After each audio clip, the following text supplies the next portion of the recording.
اور حضرت یعقوب نے کیا کیا کہ حضرت یوسف کو بلوایا کہ جا کر اپنے بھائیوں کا حال پوچھ کر آ جاؤ۔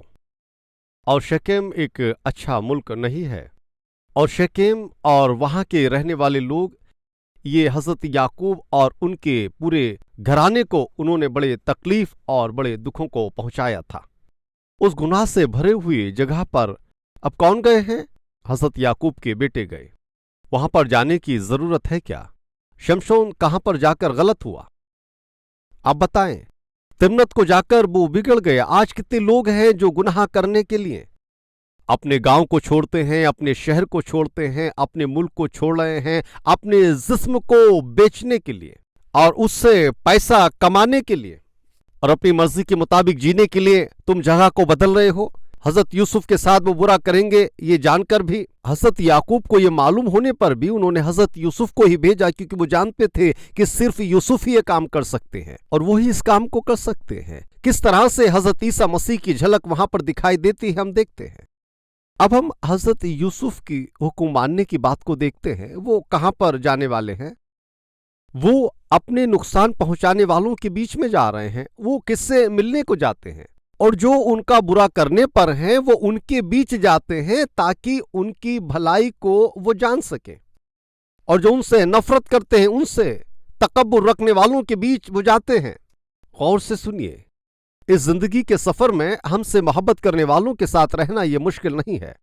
جو ہمیں سمجھتے ہیں ان کے ساتھ رہنا، ان کے ساتھ اٹھنا بیٹھنا بات کرنا یہ مشکل نہیں ہے۔ ان کے بیچ جا کر ان کے حال چال کو جاننا یہ مشکل نہیں ہے، لیکن جو ہم سے نفرت کرتے ہیں ان کے بیچ جانا یہ مشکل ہے، اور جو ہم سے نفرت کرتے ہیں ان کے بیچ میں رہنا بھی یہ بڑا مشکل ہے، اور ہمارے خلافت میں بات کرنے والوں کے حال چال کو جاننا یہ بڑا مشکل ہے۔ لیکن اس دن حضرت یوسف کو وہی ذمہ داری سونپی گئی، جو ان کو تکلیف دینے کے لیے، ان کو دکھ پہنچانے کے لیے، دوسرے لوگوں کی بھلائی کے لیے، ان کی خیریت کے لیے حضرت یوسف کو بھیجا گیا۔ روحانی زندگی میں ہمیں اس سبق کو سیکھ لینا چاہیے۔ اپنے دشمنوں سے محبت کرو اور اپنے ستانے والوں کے لیے دعا کرو، اور جو آپ سے محبت کرتے ہیں، جو آپ کو سہارا دیتے ہیں، ان لوگوں کے بیچ میں اگر آپ رہتے ہیں تو مسیحی گواہی کو بنا کر رہنا یہ کوئی بڑی بات نہیں ہے، لیکن پھر کن کے بیچ میں مسیح کے گواہ بن کر جینا یہ بڑی بات ہے۔ وہ لوگ جو آپ کو ستاتے ہیں، اور وہ لوگ جو آپ پر الزام لگاتے ہیں اور آپ کو نیچا دکھانے والوں کے بیچ میں، وہ لوگ جو ہمیشہ آپ کی برائی کرتے ہیں، اور چاہیں آپ کتنی بھی اچھی زندگی جیے، ایک اچھی گواہی آپ کی ہو، کلیسیا میں اچھی طرح سے آپ خدمت کیوں نہ کرتے ہوں، آپ پر انگلی اٹھانے والے اور تہمت لگانے والوں کے بیچ، اور وہ لوگ جو آپ سے نفرت کرتے ہیں ان کے بیچ میں جا کر مسیح کے لیے جینا، یہی سب سے بڑا کام ہے، یہی سب سے بڑی خدمت ہے، یہی سب سے بڑی گواہی کی زندگی ہے۔ اس دن حضرت یوسف کو جو کام سونپا گیا، اب وہ بڑی ذمہ داری کا تھا۔ ان سے کہا جاؤ۔ کس کے پاس جانا ہے؟ دیکھیں تو تمہیں ستانے والے اور الزام لگانے والوں کے بیچ میں تمہیں جانا ہے۔ ان کے حال چال کو جانو، ان کو اطمینان بخشو۔ حضرت عیسیٰ مسیح کو خدا نے اس دنیا میں بھیجا، جاؤ کن کے بیچ میں تمہیں ستانے، الزام اور تہمت لگانے والے اور آخر میں جیون کو ختم کرنے والوں کے بیچ، ان کے نجات کے لیے جاؤ۔